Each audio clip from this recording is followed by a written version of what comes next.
Hey y'all, my name is Brantley Lingerfelt and I'm the owner of Lingerfelt Machine Works. So I'm back here again today with another video. Xometry has asked me to come back on here and make a few more videos for y'all, so that's what we're going to do.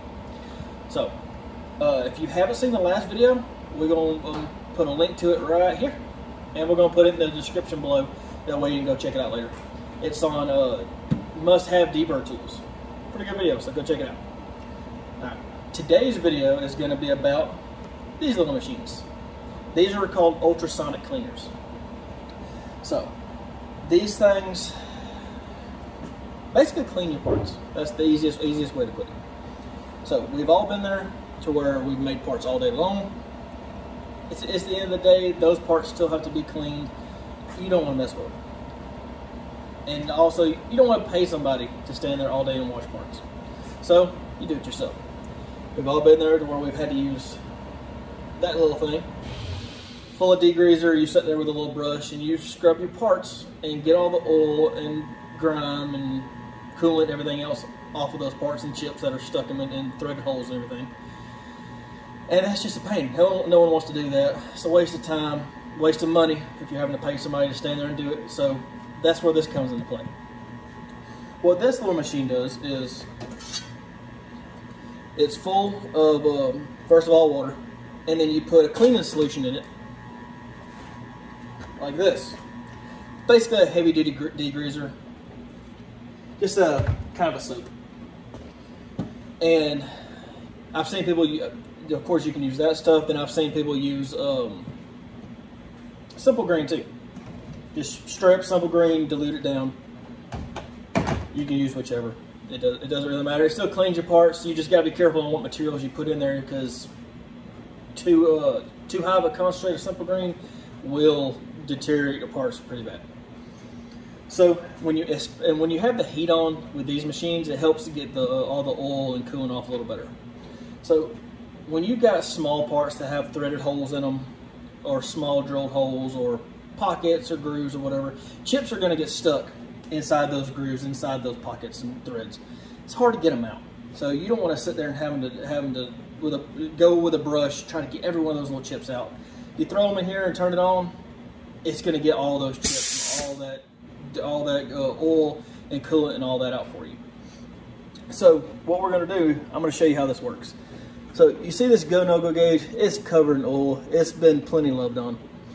So what we're going to do, we're going to stick this in here, and every bit of this oil and coolant and everything else that's on this thing is going to be completely gone. I'm going to run it for 5 minutes, and I'm going to show you the result when it's done. Same thing with this deburr stone. You see how much gunk is just trapped up in there? These are very hard to clean. This takes care of that. I've seen people use wire brushes trying to get the gunk out of these. It's very, very hard to get out. So we're going to throw this in here too, and I'm going to show you exactly how good it actually works. So these parts are now done. I just took them out of the ultrasonic cleaner, and all you do is wash them off with water. There's no extra treatment to it. There's nothing else. That's all you do. Rinse them off and then let them dry. Blow them off with an air hose, stick them under a fan, let them dry, whatever you got to do. So that deburr stone, clean as a whistle. Same thing with the go no-go gauge. Clean as a whistle, no more oil. That's it. Perfectly clean, ready to use again. Very, very handy tools. This machine is made by Pro Ultrasonics. They're very, very good machines. You can get machines anywhere from this size to a little bit smaller, or big enough to where you can put fenders in. They make very big machines. They also make custom machines too. These machines, they're not harsh on your beautifully machined parts that you just made, like the wash tubs are. Those wash tubs, you're typically using a hard brush. You're scrubbing them, trying to get all the coolant and oil off. You may end up scratching your parts, especially if they're delicate, like copper, aluminum, soft materials like that. You could scratch them. You put them in here, space them out from other parts, because if they rub together, they may leave a mark. But in the long run, it's way better than using the old-fashioned wash tub. So just learn to space your parts out in here. Harder materials, it's not going to leave a mark, like harder steel, stainless and stuff like that. It shouldn't leave a mark.